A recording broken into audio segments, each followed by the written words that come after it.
Jordan is an historic land. The country is awash with archaeological treasures. The most beautiful of all is undeniably the site of Petra.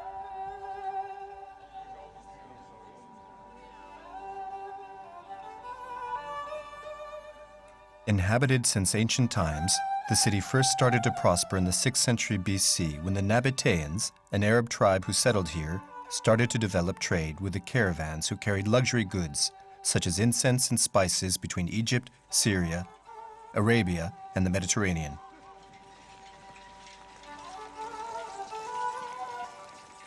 Around the 8th century, a change in the trade routes and a series of earthquakes meant that the town was gradually abandoned by its inhabitants. Having been forgotten, the site was eventually rediscovered by the Swiss explorer Jean-Louis Burckhardt in 1812. In front of us is the first monument you see upon entering the site. It is known as the Djinn blocks, or the reservoir. At the entrance to the site are the Djinn, which means spirit in Arabic. Some think that these were tombs.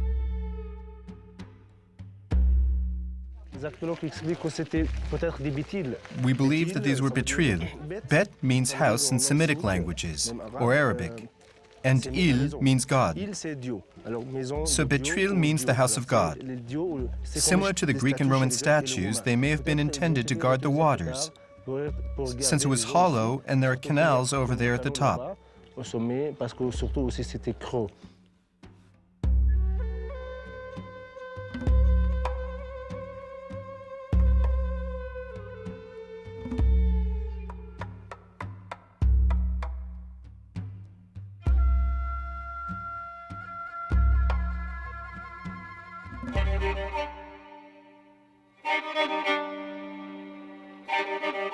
Further on, at the necropolis of Gaia, the obelisk tomb serves as a striking example of the different foreign influences in Petra.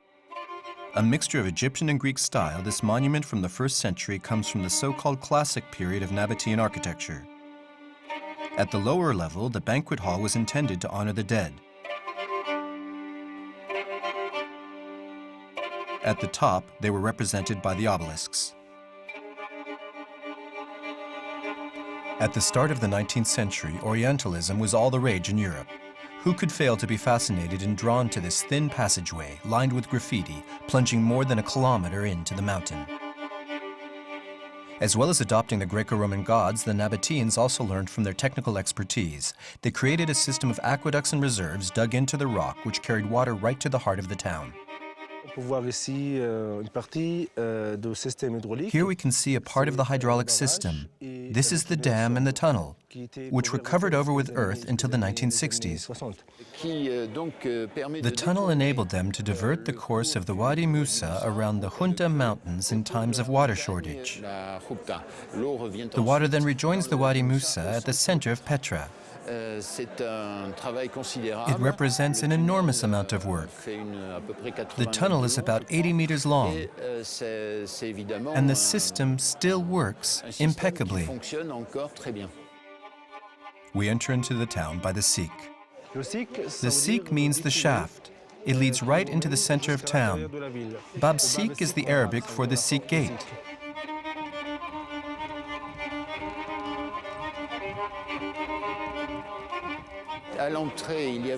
At the entrance, there was a monumental archway which fell in 1895. It was greatly admired by travelers in the 19th century.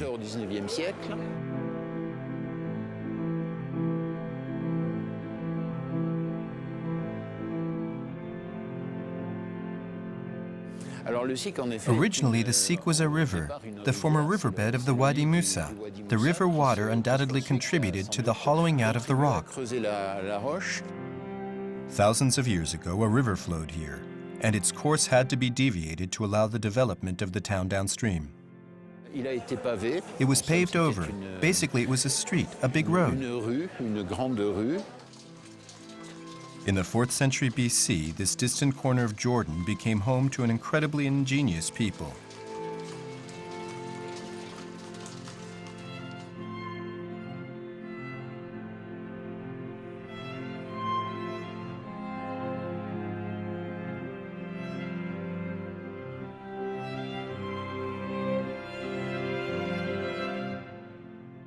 The further we go down the Sikh, the more the pathway narrows, like the representation of an initiatory ritual.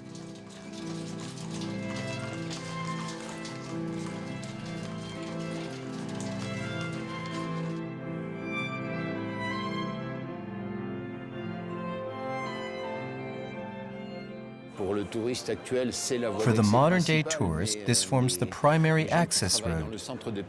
But those who work in the center of Petra know that the Sikh was just a lateral access road. It was an access road, but also a professional way, with a certain religious and cultural significance. Along the way, you see niches, shrines, and carvings, both figurines and geometric forms.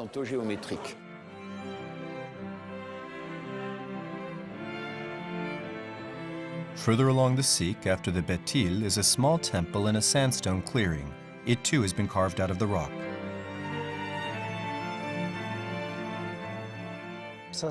This is dedicated to Dishara, the supreme god of the Nabataeans.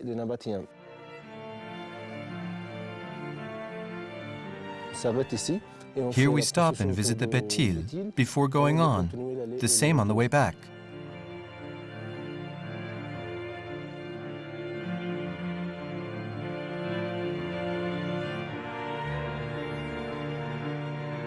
The Sikh served as the umbilical cord of the city of Petra.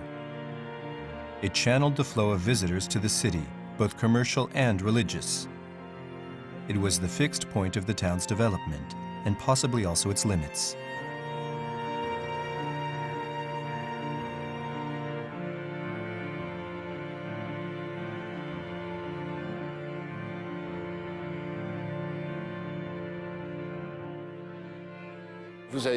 As you saw, there were channels cut into the walls of the shaft. They supported a series of clay pipes which carried water into the center of Petra.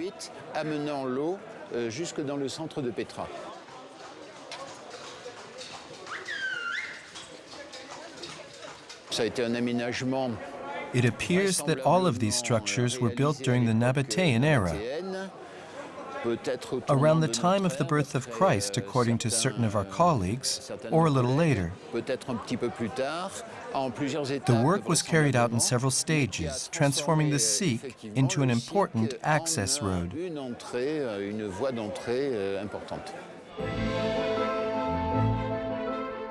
And finally, we glimpse through a gap in two sandstone curtains one of the world's most beautiful sights, the Khazne, meaning treasure. At first, all you see is a thin crack of light. Then, little by little, the full scale of the monument is revealed.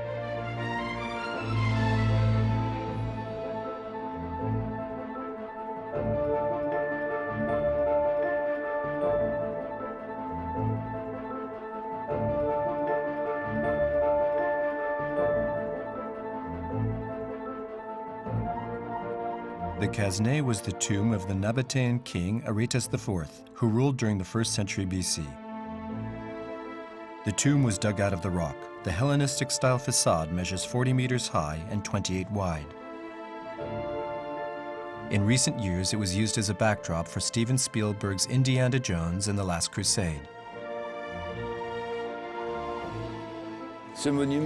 This monument is the image most people think of in connection with Petra. People immediately envisage this, Pharaoh's treasury, which is the Arab name given to the site by inhabitants of Petra a long time ago. We do not have exact information on its date, nor its function. As is often the case in Petra, there are no inscriptions. Our initial assumptions were that it was a symbol of royal power, that it might be a tomb or a funeral edifice, a funeral temple for one of the kings of Petra, one of the Nabataean kings, or perhaps a king and queen. The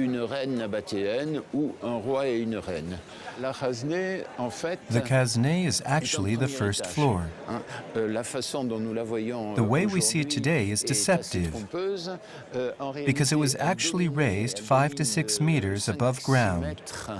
with a view over the square in front. It was accessible via a large staircase, which started at the middle of the square. Its construction covered over a number of tombs which previously occupied the site. The facade, which dates from the end of the 1st century BC, has survived well because it is protected by the sandstone cliffs. Legend has it that a pharaoh once passed through Petra and left his treasure in the urn which hangs over the facade. Since the 19th century, the Khazne has been of great interest to commentators because of the architecture of the upper part of the edifice. If one says edifice for a monument dug out of rock, it is strikingly similar to the architectural form shown in many paintings in Pompeii, with its central rotunda and the two lateral structures making up the broken pediment. There's an obvious reference to royalty and regal power, symbolized by the eagles at the top, whose heads have now disappeared, and the parapet in the middle with a motif of Isis's hairstyle known as the basileon. The most common hypothesis is that this facade dates from the end of the Ptolemaic period, let's say the 1st century before Christ. Recent scholarship would place it rather later. It may very well date from the 1st century AD.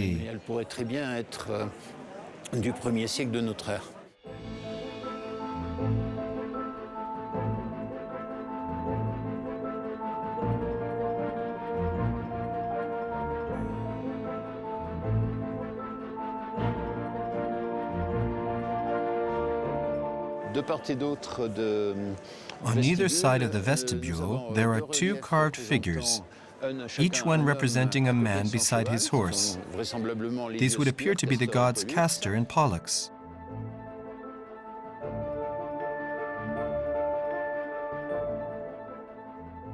And there is a pediment, decorated with intricate foliage.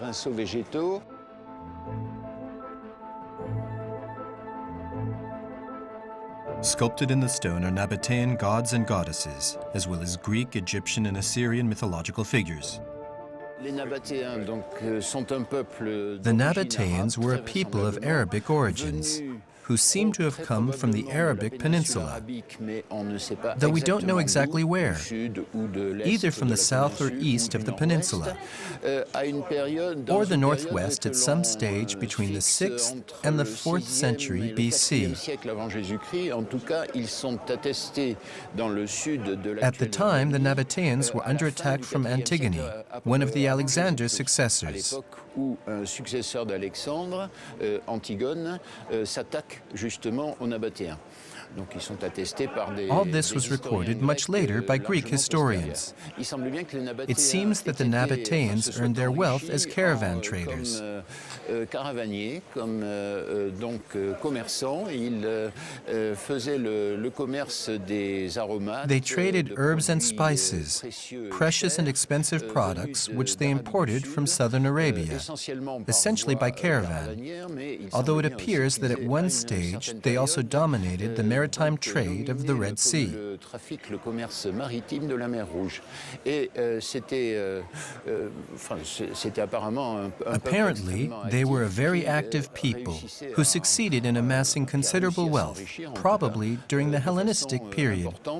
Probablement à l'époque hellénistique.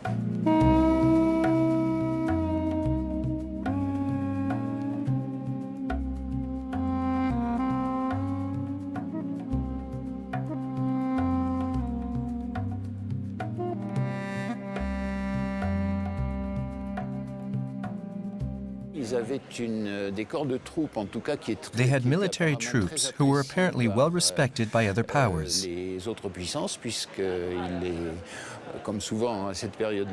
As was common practice in the day, They rented out or detached military troops to the service of other sovereigns. They also played an important diplomatic role at a time when the Hellenistic powers were crumbling. When the Romans were starting to establish themselves in the region.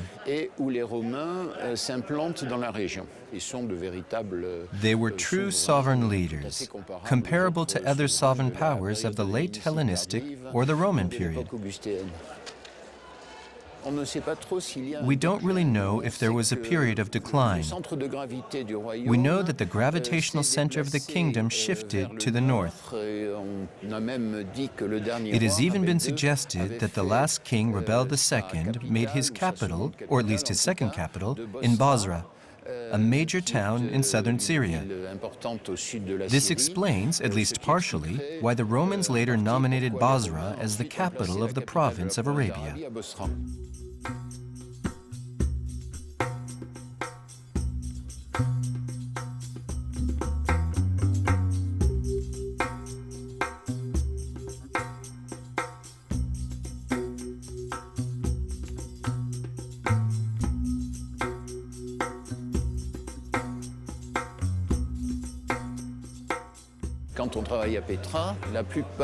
When we look at Petra, most of the grand monuments of the town center, and indeed a large part of the town, seems to have been laid out in a very planned and structured way by Obadas III and Aretas IV at the end of the 1st century BC and on into the 1st century AD.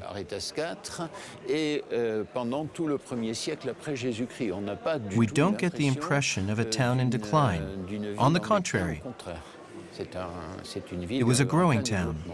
The Roman era ought to have been a period of decline for Petra, because the administrative and political importance of Petra was apparently reduced and shifted to Bosra or to other towns further north.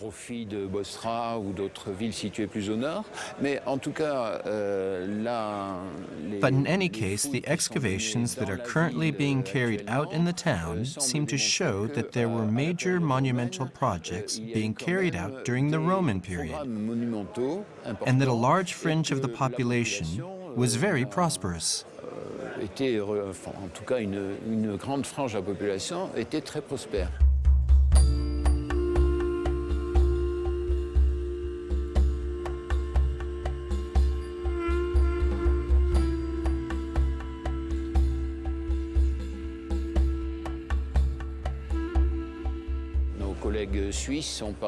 For example, 10 or 20 years ago, our Swiss colleagues excavated a series of houses on the hill of Zantour, looking down over the town center.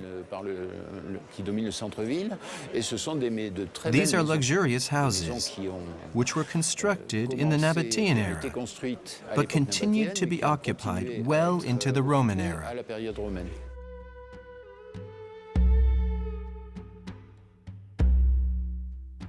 Behind the Caserne is a short passage wider than the Siq leading to the lower town, where we find the streets of facades and the necropolis.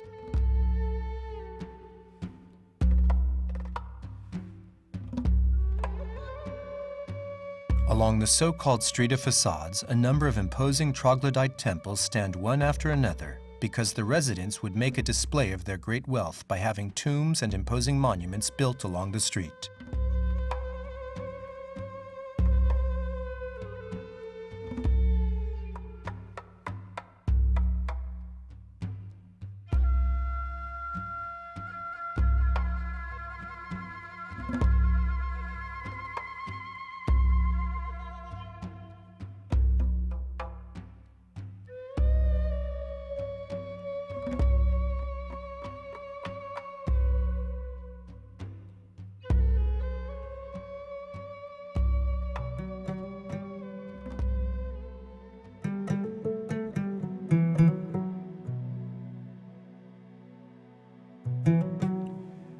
Here in this necropolis of more than 800 tombs in the middle of the desert, the Bedouins live their lives undisturbed, for the desert belongs to no one else.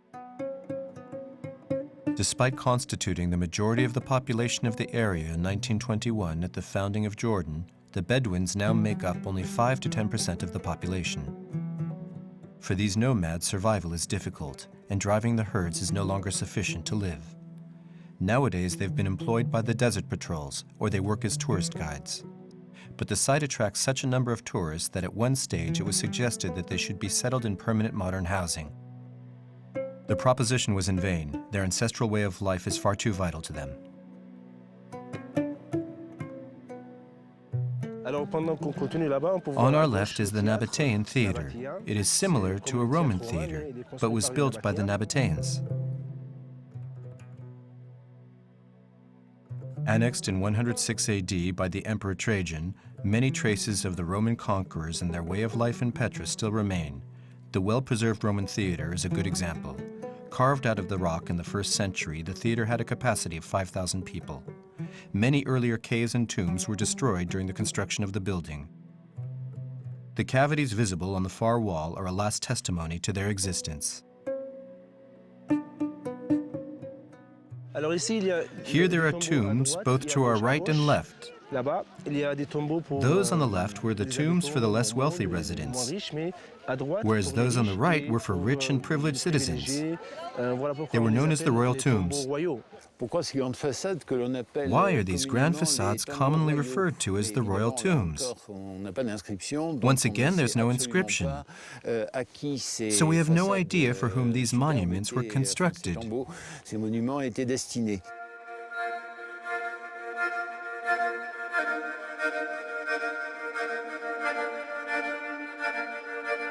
It is obviously possible, if you feel like playing a little game of prognostics, to come up with a relative chronology. We have a rough idea of which facades were dug out before the others, and we can try to attribute them to the important personalities of the first centuries before and after Christ, to kings and queens, and members of the royal family. But it is all purely hypothetical. These facades stand out from the innumerable funeral monuments in Petra. They make up several hundred out of the more than 1,000 cave tombs.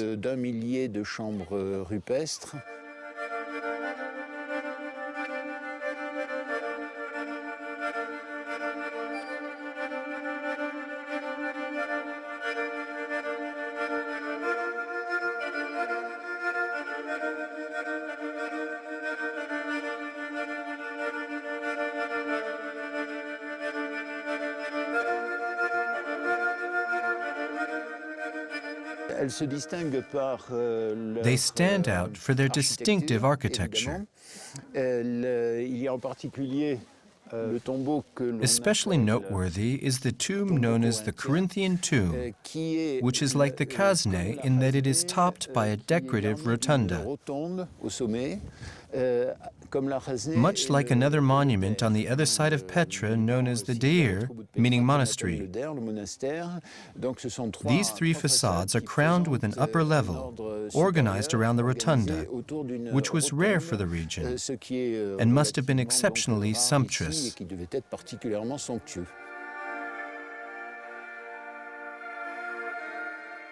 A little further to the right is the largest facade within the site of Petra, the Deir. This tomb is called the palatial tomb or the multi-story tomb. It is unusual because it was only partially constructed in stone. The superstructures were created, built out of stone. They used large blocks of stone covered with a stucco finish, of which you can still see large sections on the facade.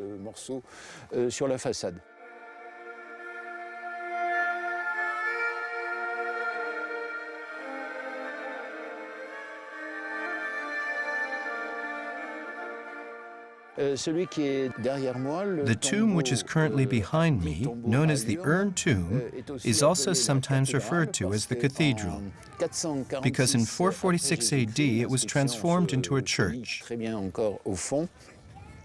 The inscription at the end is still easily legible. It is painted in red.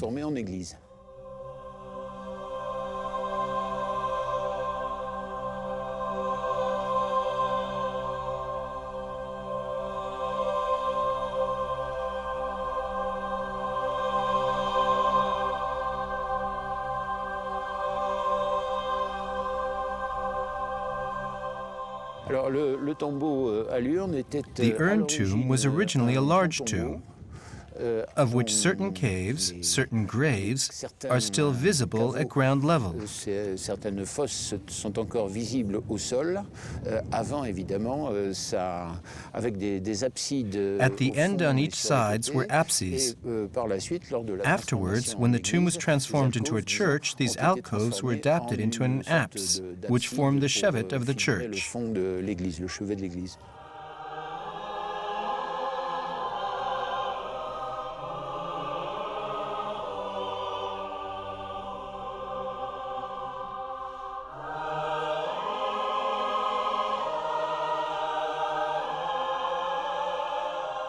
Et comme on peut voir, il y avait une grande terrasse As you can bordée de see, portiques there was a large qui sont d'ailleurs terrace, taillés dans le rocher surrounded by et qui, porticos, cut s'avançaient into the stone sur, leading up to the des- stone des- archways, des maçonneries which voûtées, collapsed sometime qui sont before the actuellement 19th éventrées century, depuis au giving moins it a le very 19e siècle, unusual et que appearance.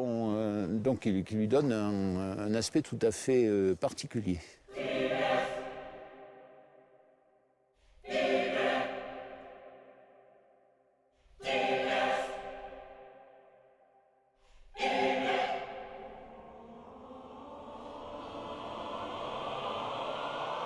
Alors ce tombeau, par la suite, a été Later on, this utilisé, tomb, or rather the semble-t-il, crevices in the les rock above the anfractuosités tomb, dans la roche were au-dessous used as du prison tombeau ont été cells, utilisées comme cachot.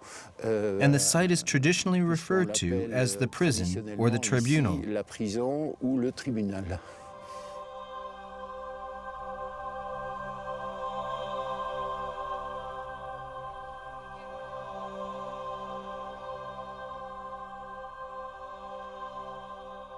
Pour une fois, For once, we actually have a written inscription. écrite. On a trouvé dans ce secteur In this sector, an inscription was found which mentions a Nabataean minister called Hunaishu, qui s'appelait Hunaishu, que l'on who we place believe au lived in the 1er siècle 1st après century, Jésus-Christ, vers les around années 70 AD, 70 sans and doute, would appear to et have had qui, his tomb in this semble sector. donc avoir eu son tombeau dans le secteur. L'inscription est The intéressante inscription is parce qu'elle interesting because it mentionne, talks about the outbuildings of the des tomb, dépendances du tombeau, et shows montre that the qu'il ne tomb s'agissait wasn't pas d'un just a simple single tombeau, monument, mais de tout un but a complexe whole burial funéraire, complex, comportant, with a garden, un jardin, a portico, un portique, and very often a cistern. très souvent, bien sûr, une citerne. Nous avons déjà We have vu already seen aussi examples des of salles dining à rooms, manger, des tricliniums, des salles à banquettes, banquet halls, qui servaient which were pour, undoubtedly used for sans family doute, gatherings in honor of the réunions dead. de la famille liées à la célébration des défunts. Donc, les tombeaux The tombs were obviously important, especially in terms of water distribution. Dans la distribution de l'eau en particulier, il y a tout un There's a réseau whole network of de channels canalisation, de for water distribution de l'eau, collection de récolte and de l'eau distribution. et de distribution de l'eau. There are also various canals. The water channels are always featured in the facades. The Nabataeans had expertise in various domains, but especially in the domain of hydraulics. They tried to capture every drop of water possible. That's why we see so many cisterns and canals. We have already discovered 280 cisterns here in Petra. Here, as elsewhere, only tombs and ruins of monuments bear testimony to this once great civilization. At the time of Christ, Petra was at its apogee, and its wealth was a source of both admiration and envy.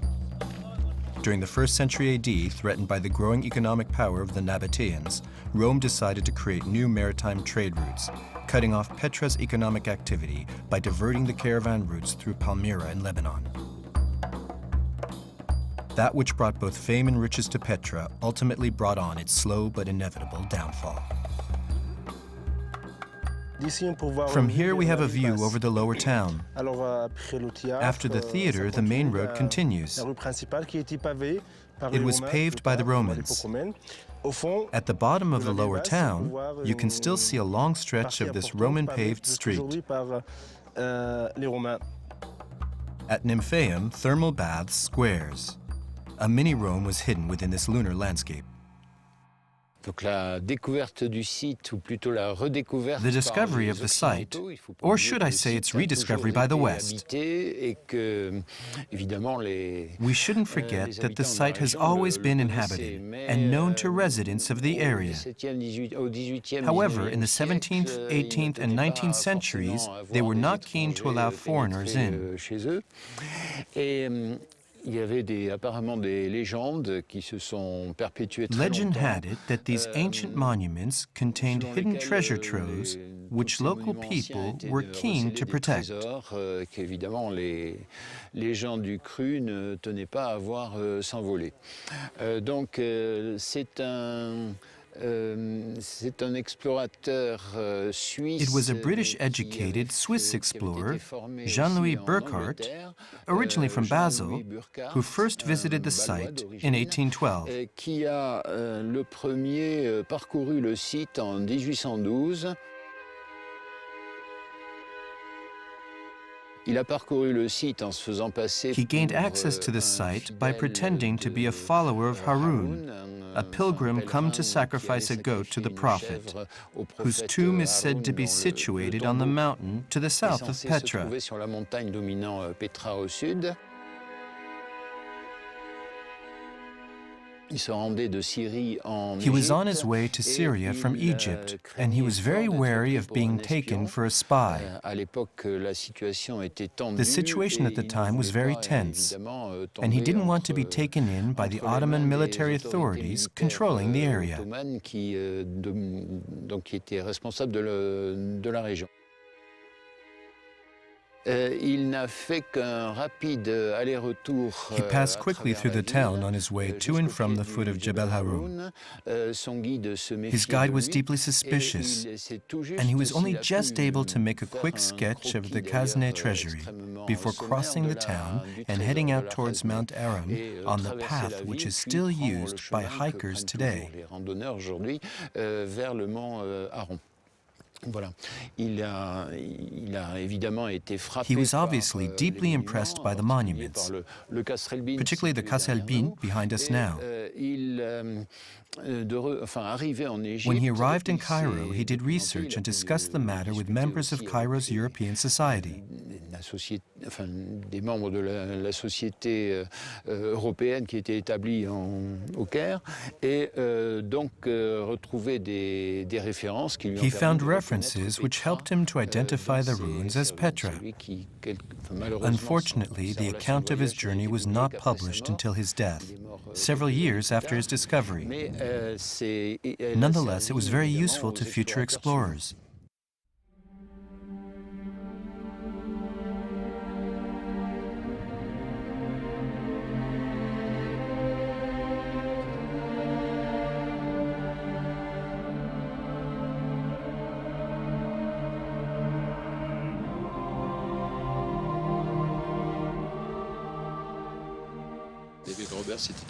David Roberts was a Scottish painter who visited Petra. He had traveled throughout the Near East and was probably in contact with his predecessors. His was the first series of truly exceptional, realistic drawings. For archaeologists, these documents are extremely interesting. The original drawings, when we can get hold of them, give us a wealth of information about the actual state of the monuments at the time.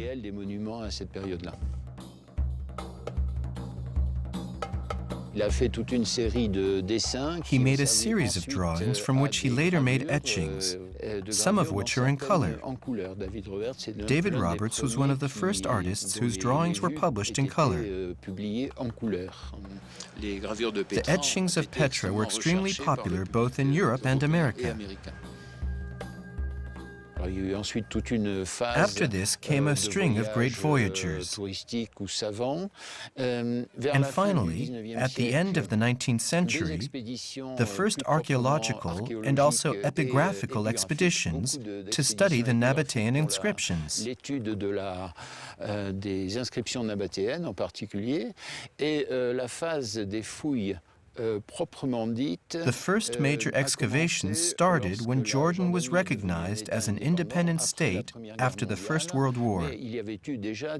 Prior to this, there had been some archaeological records and limited excavations, even during the First World War. Même pendant la Première Guerre mondiale. Alors à partir des années 20, ce furent essentiellement des Britanniques. As of the 1920s, primarily British and later American teams of archaeologists explored Petra. Petra et and they unearthed a large collection of major monuments. Tout un ensemble de grands monuments. Nous en avons une petite idée derrière nous. Here behind us we see a small part, although the majority have been excavated in the last few years. Many of the tombs and cave monuments were also explored at that time.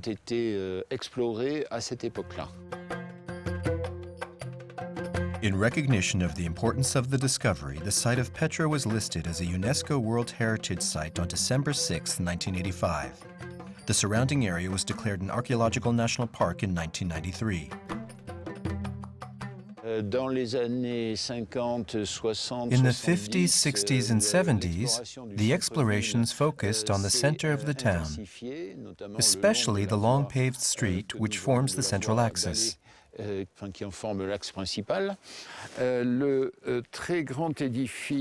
large edifice behind me now, traditionally known as the Grand Temple, though it was in fact undoubtedly a civic complex, was explored, excavated, and restored by a team from Brown University in the United States, whose work continues today. L'Université Brown aux États-Unis, qui continue à y travailler. Et de notre côté, l'équipe française. For our part, in 1999, the French team took over the work that had been started in the 80s on the Grand Temple, known as Qasr el-Bint, and the holy compound surrounding it, called the Temenos. Our work is focused mostly on the compound and the monuments in front of the temple. Les monuments qui sont devant le temple. With time, inevitably, humidity has started to pose a threat to these extraordinary monuments. Capillary action forces liquid with a high salt content to rise up through the sculpted cliff faces, endangering the whole site. The Roman areas of the lower town are very poorly preserved. These stone constructions suffered hugely during the major earthquake in 363 AD. Most of the temples are concentrated down in the lower town. Opposite us is the Qasr el-Bint temple, which is the largest of the temples dedicated to Dishara, the supreme deity of the Nabataean pantheon. This monument is unique because it is the only one which was entirely constructed in Petra. It continues to stand today thanks to an artisanal technique. The 3 wooden friezes have helped enormously to conserve the building.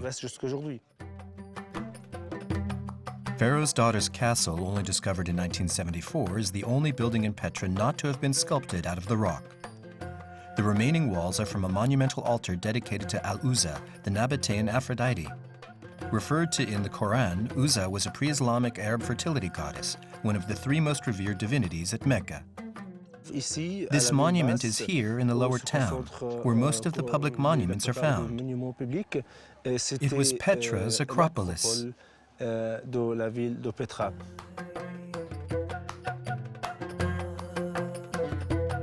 After the damage done by successive earthquakes, it's difficult to get a clear idea of what the town was like.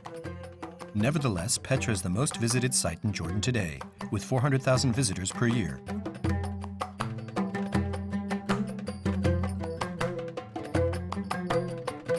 But let's get back to the year 330. Petra is part of the Catholic Byzantine Empire, and the empire encouraged the spread of Christianity here by building churches in the lower town. A cathedral and 3 other churches were found during the excavations. But Petra was hit by a violent earthquake on the 19th of May, 363, which damaged many monuments such as the theater, the churches, and the aqueducts. The town, already weakened since the start of the Roman rule by the reduction in commercial activity, was not rebuilt, and slowly the inhabitants started to leave. Cyril, Bishop of Jerusalem, claims that almost half of the town was destroyed when the earthquake hit at the 3rd hour, and especially at the 9th hour of the night, giving a picture of the earthquake and its terrible aftershocks.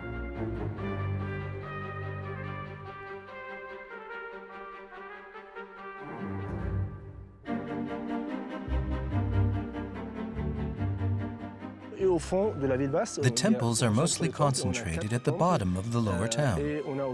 There are 4 temples as well as the cathedral. This is a Byzantine church from the 5th and 6th centuries. Discovered, excavated, and restored by our colleagues at the American Center of Amman in the 1990s, it consists of the courtyard where we are now. For all of the reconstruction, especially for the chapels inside the church, stone blocks dating from the Nabataean and the Roman periods have been reused. The stones came from the many large monuments which once stood on this hill.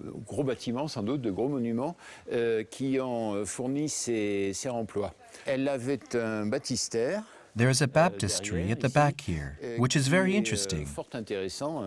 A very pretty baptistry which is awaiting restoration. As you can see at the center of the peristyle courtyard, the atrium is a large bottle-shaped cistern, which is quite typical for cisterns in sloping areas, which are quite common in Petra. It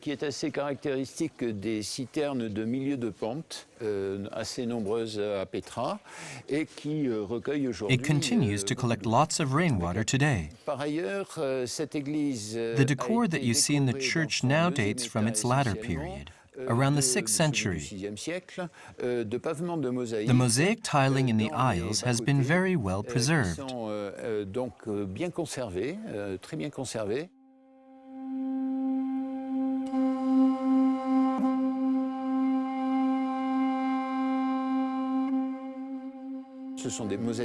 These mosaics are not nearly as fine as those you see in Madaba. They are more similar to Palestinian mosaics from the same era, especially those found in Gaza.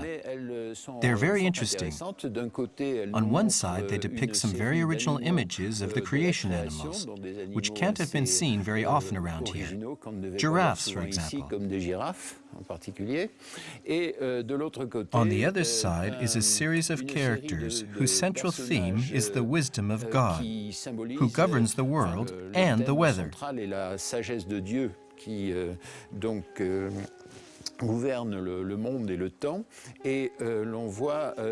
On the other side, we see the mythological representations of the seasons, busts showing the 4 characters spring, summer, autumn, and winter.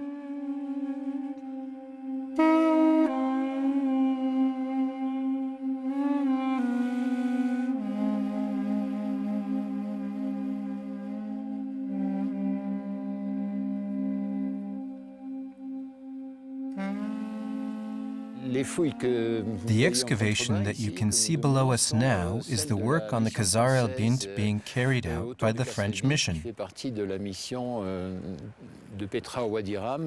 This is part of the Petra Wadi Ram mission, which, to my honor, I'm currently directing. Work is being carried out on the whole of this sector, which was part of the esplanade of antique alleyways of the Grand Temple, the Khazar el-Bint, whose name, the Castle of the Pharaoh's Daughter, refers to a local legend. The story goes that the Pharaoh, a legendary king of Petra, promised to marry his daughter to anyone who could bring water to Petra. Quiconque apporterait de l'eau à Petra.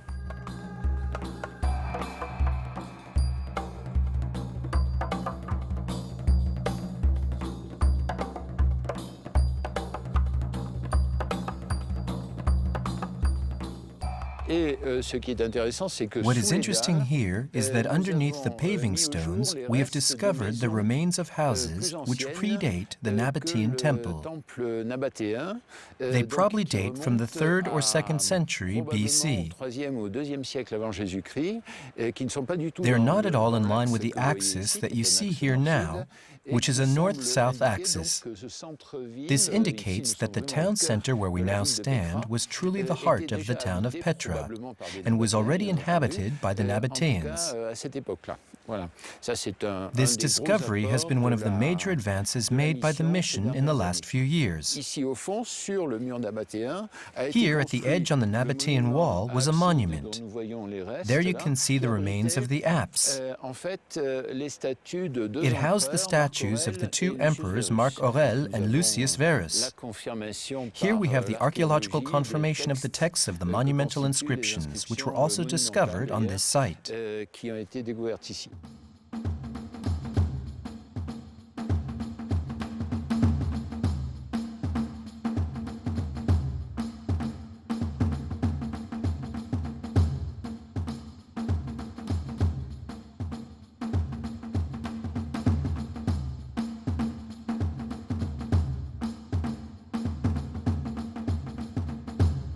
The pilgrimage to Petra continues, and it is only after mounting the stairway of 800 steps cut into the rock up the side of the hill that we arrive at the Daire, known as the monastery.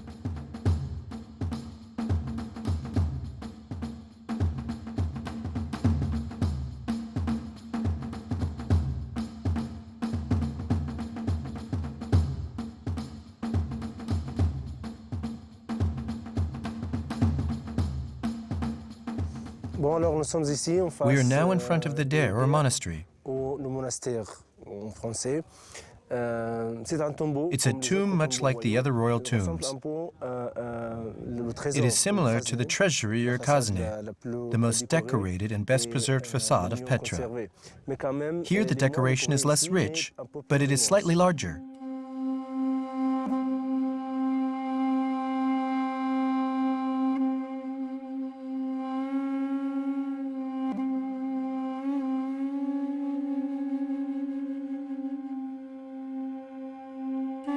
"45 meters wide and 50 meters high, the Daire is the second largest monument in Petra.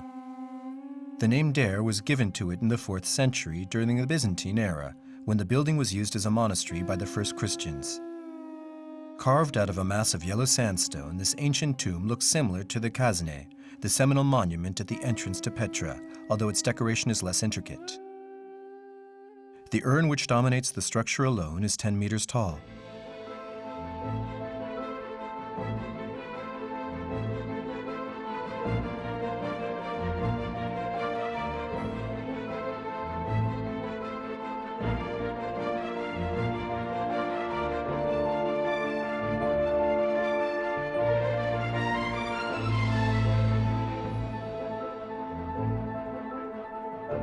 Before leaving Petra, we stop to reflect once more upon the glory of an empire which at its peak extended from Syria in the north to the Negev plateau in the south, covering a large part of Egyptian Sinai and Arabia.